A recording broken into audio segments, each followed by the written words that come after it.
அன்பார்ந்த உறவுகளே வணக்கம். இன்று கடவுள் பற்றிய ஒரு கோட்பாடு, காளியம்மன் பற்றிய ஒரு கோட்பாடை நாங்கள் பார்க்கிறோம். காளியம்மனை பலரும் பலவாறு தோற்றம்படுத்தி சொல்கிறார்கள். காளி என்பால் பயங்கரமாக இருப்பாள், கொடூரமானவள் என்றெல்லாம் சொல்கிறார்கள். நம்ம எல்லோருக்கும் தெரியும், சிவன் சக்தி என்று சொல்கிறோம், நெகட்டிவ் அண்ட் பாசிட்டிவ் பவர். ஆகவே சிவன் சக்தி என்பது அர்த்தநாரீஸ்வரர் என்கின்ற கோலத்திலே ஆணாகவும் பெண்ணாகவும் யாதுமாகி நிற்பவர்கள் தான் கடவுள். ஆகவே மனிதன் அதற்கு உருவகங்கள் கொடுத்து வைத்திருக்கானே ஒழிய கடவுள் என்பவர் தாயாக இருக்கிறார், தந்தையாக இருக்கிறார், பெற்றோராக இருக்கிறார் எல்லாம். அதை பற்றி தான் இன்று காளிகாதேவியை பற்றி நாங்கள் பார்க்கிறோம். காளியம்மன் என்பவள், அவள் காலத்தை உருவாக்குகிறவள். ஒரு மனிதனுக்கு பிறக்கின்றது, வாழ்வது, இறக்கின்ற அவனுக்கான காலத்தை உருவாக்குவள் தான் காளி என்று சொல்கிறார்கள். அதே போல் ஆக்கி எவையும் அழித்து ஆசு நடங்க போக்கும் அவன் போகா புகழ் என்று சொல்கிறார்கள் திருவள்ளுவர். ஆக்குவதும் அழிப்பதும், அது ஆணவத்தை அழிப்பது எல்லாமே அவனை ஆக்கி அவனை தன்னுள்ளே அகப்படுத்திக் கொள்வதுதான் கடவுள் என்று சொல்கிறார்கள். ஆகவே மகாவித்யா, தேவி, பார்வதி என்றெல்லாம் காளியம்மனை நாங்கள் சொல்கிறோம். பொதுவாக காளியம்மனுக்கு வாழ்கின்ற இடம் மயானம் என்று சொல்கிறார்கள்.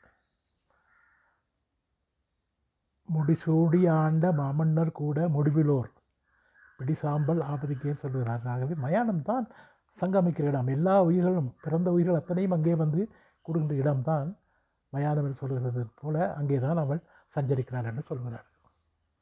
காளியம்மனுக்கான மந்திரம் ஓம் க்ரீம் காளிகாயே நமக. அவளது ஆயுதம் என்று சொல்கிறார்கள் கொடுவாள், சூளம். காளியம்மனுக்கு துணையாக இருப்பது சிவன். காளி என்கின்ற சொல் வடமொழியிலே காளா என்கின்ற ஆண் தெய்வம், அதன் பெண் வடிவம்தான் காளி என்று நாங்கள் சொல்கிறோம். ஆகவே சிவன் சக்தி, பார்வதி, காலதேவதை என்று சொல்கிறோம் நாங்கள். அவளது நிறம் கருப்பு. வானம் கருமையாக இருக்கின்ற பொழுதுதான் மழை வரும், வெளியில் இருக்கின்ற பொழுது வராதாகவே கருப்பு நிறம் என்பது தாய்மை.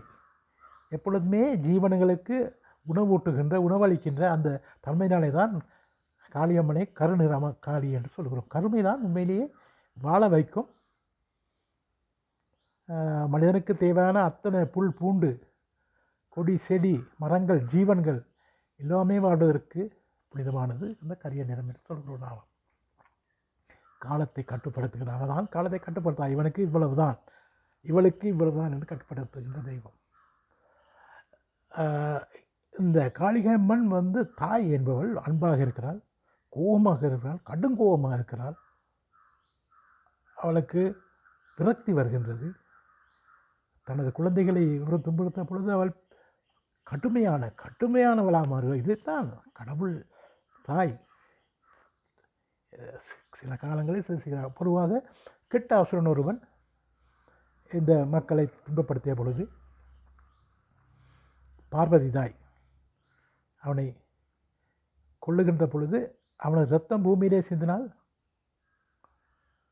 மீண்டும் மீண்டும் உருவெடுப்பான் என்று சொல்லப்பட்டதால் அந்த பார்வதி தேவியே காளிகை அம்பாளாக வந்து அவனது இரத்தத்தை உறிஞ்சி குடித்ததாக சொல்கிறாங்க. அதான் இரத்த காட்டை என்று சொல்கிறார். இரத்தம்.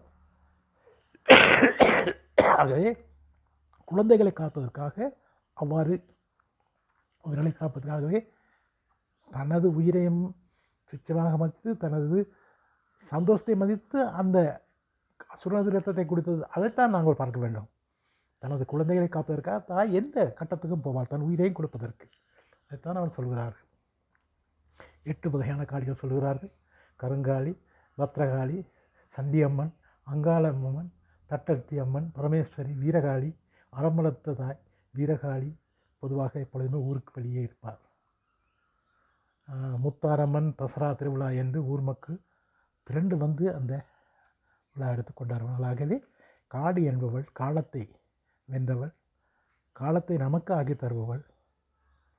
பார்வதி அம்மனின் வடிவமாகவே காளி என்பவளை புனிதமாக போற்றி நாங்கள் வாழ்வோம். நன்றி, வணக்கம்.